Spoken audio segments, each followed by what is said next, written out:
Non si placa intanto la polemica Serracchiani 5 Stelle innescata dalla visita di Luigi Di Maio.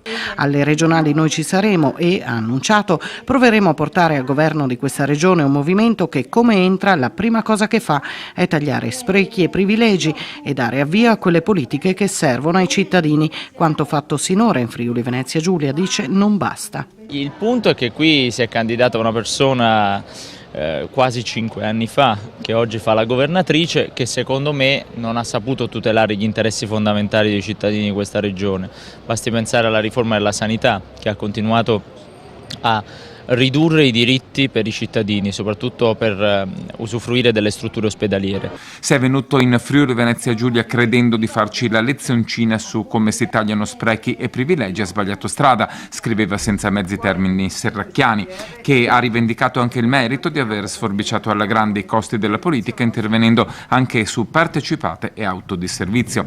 Serracchiani chiedeva polemicamente quale sia stato il contributo dei pentastellati in Consiglio su crescita, lavoro, infrastrutture, autonomia. Da quei banchi, secondo la governatrice, sono arrivati solo dei no.